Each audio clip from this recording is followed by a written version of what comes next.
CNN commentator Scott Jennings is referring Keith Olbermann to the FBI. So it all appeared to start when Jennings tweeted about ABC reinstating Jimmy Kimmel's show. Jennings wrote, "So basically, his employer suspended him for being an insensitive expletive, and we don't live in an authoritarian regime. Got it."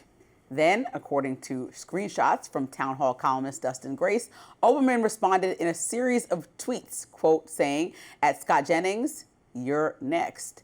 But keep mugging to the camera." This prompted Jennings to quote the tweet of a screenshot and the post to the CDC director,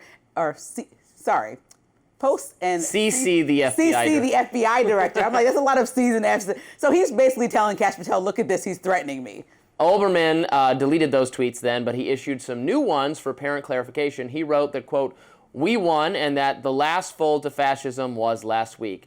Then he added, quote, I'll read this in my Olbermann voice, "Now we get the fascists off real TV. That'd mean your career is next, Jennings. Send a tape to real America's voice, but keep mugging to the camera, amateur." Naturally, many conservatives bashed Olbermann for his comments.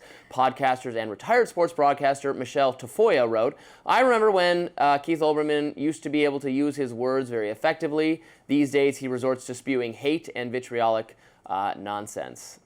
Judging by that voice, I think you agree with that last tweet. Keith Olbermann is so amusing to me. I find him hilarious. He's called for me to be fired from the show. He tweeted at The Hill to fire me and Brianna. He didn't like either of us. He didn't like. He went the whole show to He didn't like anybody. He likes nothing. He seems like a miserable. I kind of feel bad for him. He just seems like a very unhappy human being and emotionally, psychologically unwell. I don't think what he intended to Scott Jennings was a threat of violence. I think he was saying you'll be off the air next, not you'll be dead next. I think it was a reference to Jimmy Kimmel being taken off the air, not Charlie Kirk being assassinated. But he's very loose with his calls for your destruction and demise and he's awful.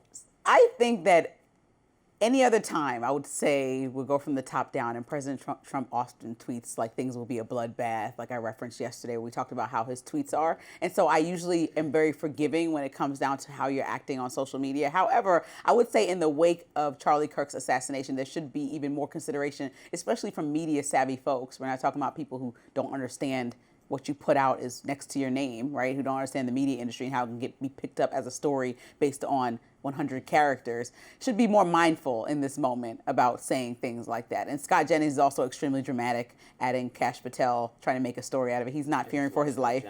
He's not fearing for his life in any way, but I understand the concern. Keith Olbermann is the most overdramatic person who's ever lived. Remember, he used to, on his show, he would do segments every week, "The worst person in the world," with like creepy, like crypt Halloween music. I gotta tell you, I was a producer at MSNBC when he was still there. Yeah, so, and the worst person in the world was like, some lady who didn't, I don't know, acknowledge Martin Luther King Day or something, and that made her the worst person in the world or whatever it was.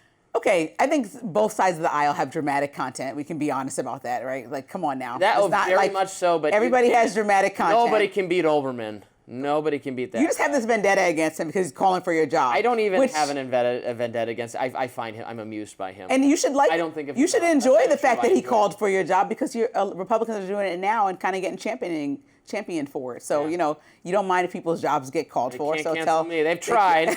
Haven't succeeded yet. Maybe one day. You got to get Keith Olbermann on the show. I think maybe we would have a good conversation. That would be fun. I can try to connect the dots. Oh yeah, so he's your old buddy. You guys can't be screaming on the screen though. I'm just gonna let him go off. I don't try to scream over people, with rare exception. Okay. Let you say your thing, and that's on you, brother. We haven't gotten to a screaming match yet. You and I. But we'll still go back. No, you're too polite. We're not gonna. It's not.